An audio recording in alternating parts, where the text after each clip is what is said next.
ہمارے یہاں ایک چیز بڑی کامن ہے کہ ہم نا لوگوں کو ان کے اگر کسی کا قد چھوٹا ہے، پست قد ہے یا رنگ تھوڑا کم ہے تو ہم ان کو انہی ناموں سے پکارنے لگتے ہیں، کالے، موٹے.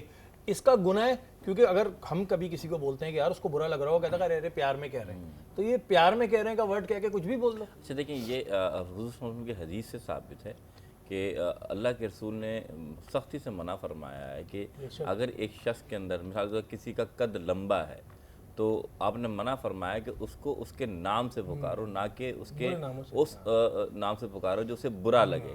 یعنی کہ اس کو اگر آپ اسے کہیں لمبے، آپ کہیں گے کالے، تو عرف عام میں لوگوں کے سامنے اگر وہ ریئیکشن نہیں بھی کر رہا تو دل میں اس کو برا لگے گا، تو دل آزاری ہوگی.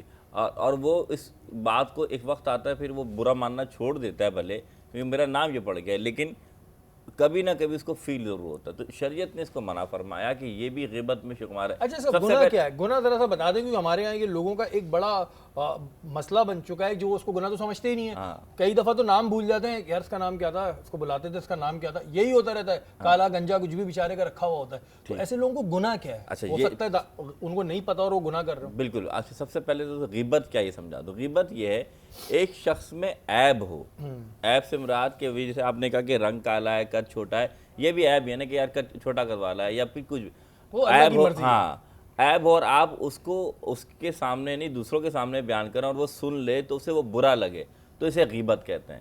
بہتان کیا ہے کہ ایک شخص میں عیب نہیں ہے لیکن آپ اس پہ الزام لگا دیں کہ یہ تمہارے اندر یہ برائی ہے، تو کہ میرے اندر ہے نہیں. تو بہتان اور غیبت میں فرق ہے. اب غیبت کے گناہ کیا؟ غیبت گناہ کبیرہ ہے. غیبت کرنے والے کے لیے رسول اللہ صلی اللہ علیہ وسلم فرمایا ہے کہ کوئی انسان کا گوشت کھانا پسند نہیں فرماتا، لیکن جب وہ غیبت کرتا ہے تو سمجھ لو اسی وقت وہ مردہ بھائی، زندہ بھی نہیں، مردہ ہو گیا اور اس کا وہ گوشت کھا رہا ہوتا ہے. اور گناہ کبیرہ کیا ہے؟ یعنی کہ یہ عذاب کیا ہے؟ اللہ تعالیٰ جب تک اسے معاف نہیں فرمائے گا، جب تک وہ دوزخ کی آگ میں جلتا رہے گا، جب تک کہ وہ بندہ نہ معاف فرما دے. ایک بات. اور رب نے چاہا اگر وہ غیبت جس نے کی اس نے معاف کر دیا تو اللہ تعالیٰ اسے معاف فرما دے گا. اچھا، اگر کسی نے کسی کی غیبت کی اور وہ بندہ اس دنیا میں ہی نہیں رہا تو پھر کس سے معافی مانگے؟ دیکھیں یہ بہت اچھی بات کی.